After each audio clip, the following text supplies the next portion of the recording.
Assalamualaikum warahmatullahi wabarakatuh. Semangat pagi teman-teman.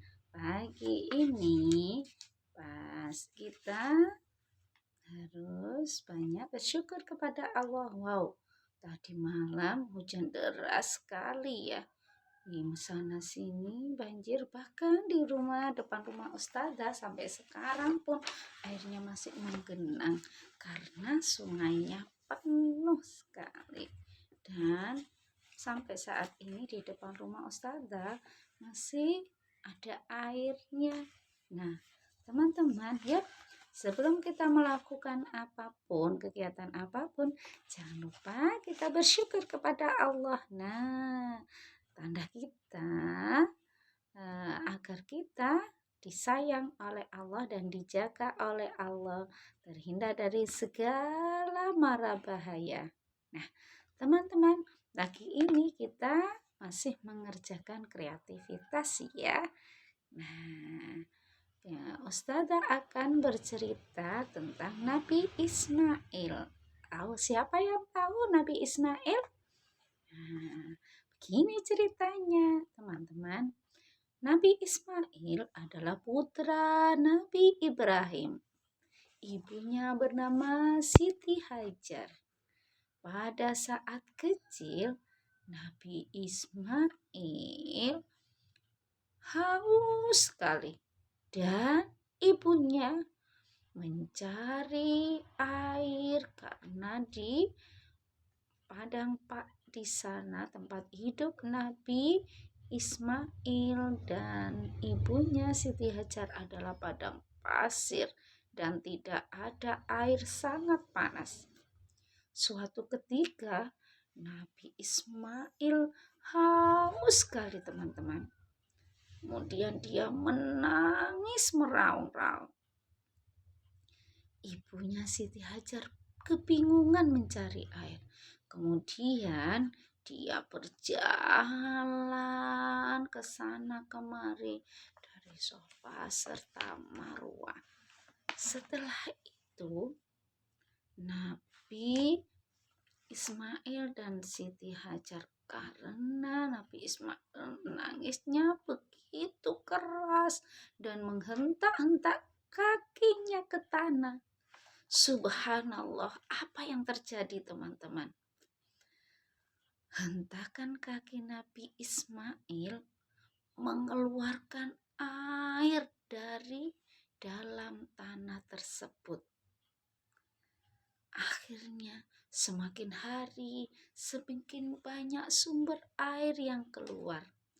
Dan saat itulah betapa gembiranya ibu Nabi Ismail, Siti Hajar. Kemudian dengan segera secepat itu Nabi Ismail diberi minum air tersebut.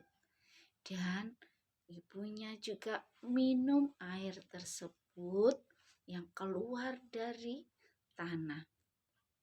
Nah, kalian tahu teman-teman, air apakah itu yang kita kenal sampai sekarang? Air itu bisa dinikmati oleh seluruh dunia. Bahkan pada musim haji, orang yang melaksanakan haji banyak yang mengambil air tersebut. Teman-teman tahu air apa ya itu? Ya, itulah air Zam-Zam yang kita kenal pada saat ini.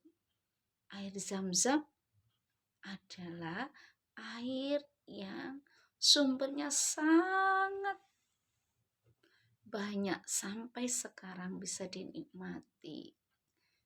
Nah, setelah itu hari demi hari, bulan demi bulan, Nabi Ismail semakin besar. Dan Nabi Ibrahim sangat sayang kepada anaknya.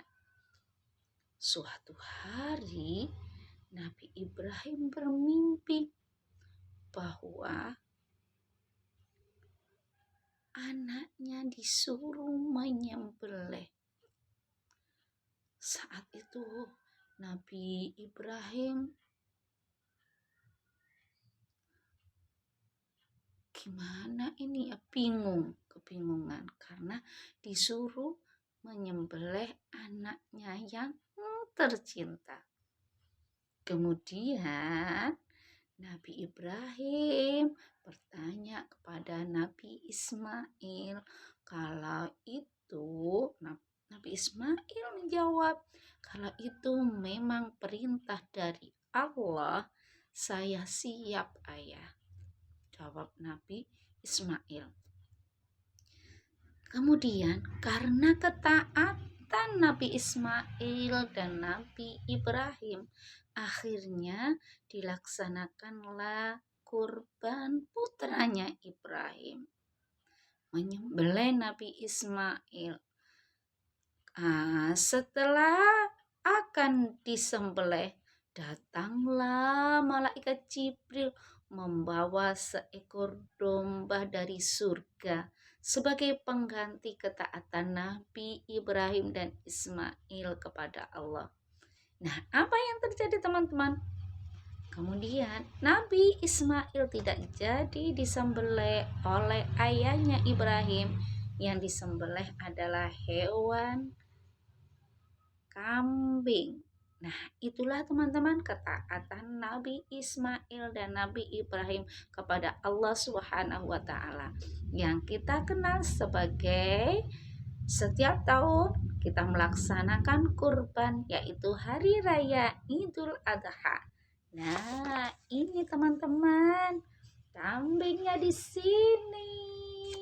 Nah, ini bisa kalian warnai hewan korbannya. Gambar yang termasuk hewan korban kita warnai. Hewan korban adalah kambing dan juga sapi. Siap teman-teman? Jadi yang kita warnai gambar yang termasuk hewan kurban hanya kambing dan sapi. Kemudian di blok ya teman-teman, yang ayam dan itik tidak usah diwarna. Bisa teman-teman? Siap semuanya? Saya akhiri. Wassalamualaikum warahmatullahi wabarakatuh.